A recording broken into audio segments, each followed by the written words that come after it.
Tabukan lang sila.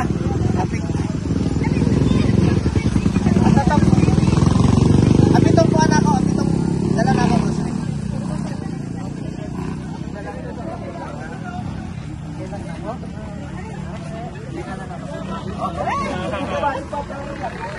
Sa buhi ka, importante buhi. Ambira.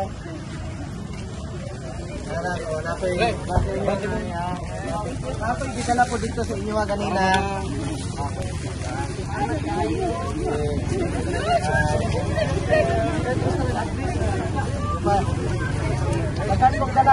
Nagdala na ako kanina sa munisipyo ang inyong mga grocery kay Mayor. Napot ko i-donate dito. Kuha lang ninyo dito. Pero napod ko'y dala diri sa kusakyanan, tanan maparahan ako, akong ginataga grocery. Importante buhay tayo. Importante buhay tayo. Ayaw mo kawadaan o pag-asa. Huwag kayo mawala ng pag-asa. Sa Binisaya pa, ayaw mo kawadaan o paglaom. Ano yan, Senator? Bola o grocery? Bola na. Bola.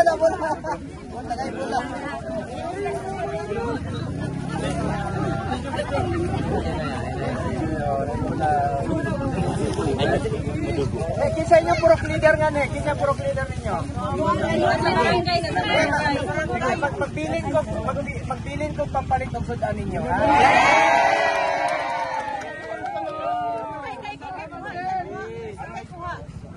Kanina gikan ko sa Bogo City, gikan ko sa San Remigio. Kung bisita na ako itong mga patay dito.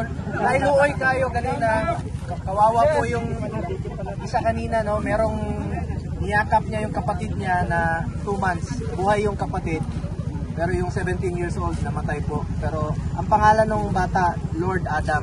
Ibig sabihin ni Panginoon na ay Ginoo. Dili ta pasagdan sa Ginoo. Ampo lang ta, ha? Ampo lang ta kanunay. Senator Anto, hinintuan nyo lang po sila ng mga nakita nyo na sa kalsada? Lahat na nadadaanan ko kanina, basta nadadaanan ko, naparahan ko po, may dala po ako mag-grocery. Pero nagdala rin po ako kanina sa Bogo City, sa City Hall. Nagdala po ako ng grocery at konting financial assistance. Tulong po sa pambili nila ng mga relief goods.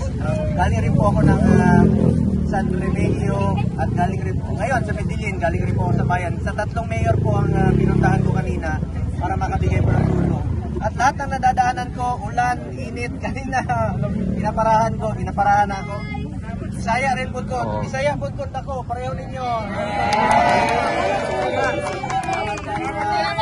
Ayaw mo kawadaan ng pag-asa na Ginoo.